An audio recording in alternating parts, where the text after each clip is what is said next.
Vous dites que Dieu a tout créé, qu'il règne sur tout. Et ça, je ne suis pas d'accord.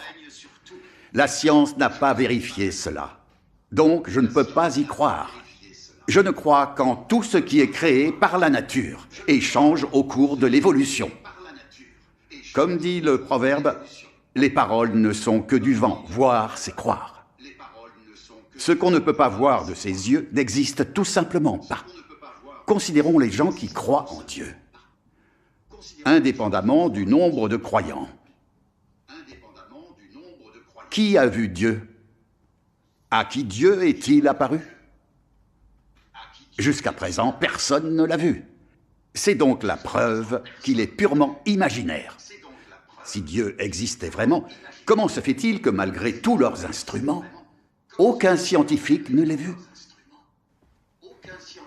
Expliquez-moi donc cela.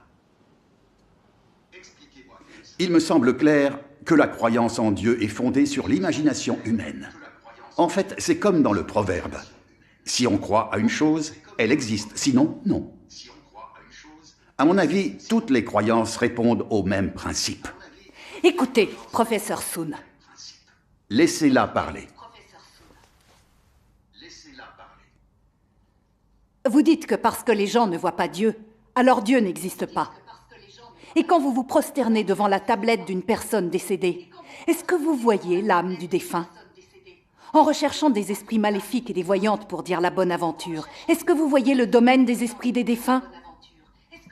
Sinon, pourquoi se prosterner, s'adonner à la divination ou dire la bonne aventure? Vous répétez que Dieu n'existe pas et vous prêchez l'athéisme à grande échelle. Mais en privé, vous croyez à de faux dieux et adorez des esprits maléfiques. Ces actes ne constituent-ils pas des mensonges et des tromperies vis-à-vis des gens? Vous voyez bien que les paroles et l'œuvre du vrai Dieu sont la vérité et qu'elles apportent à l'homme lumière et salut. Et pourtant, vous y résistez et les refusez obstinément. Et vous vous opposez à la croyance des êtres humains au véritable Dieu en brandissant la bannière de l'athéisme et en persécutant impitoyablement les chrétiens. En fin de compte, quel est le problème? Professeur Soon, pouvez-vous l'expliquer clairement? Dieu est esprit. Bien qu'on ne puisse voir son corps spirituel, on peut entendre Dieu prononcer des paroles. Et on peut voir l'œuvre de Dieu. C'est un fait qui est absolument irréfutable. Depuis des milliers d'années, Dieu parle, guide les hommes, sauve l'espèce humaine et régit le destin du genre humain. Dieu a également révélé de nombreux actes.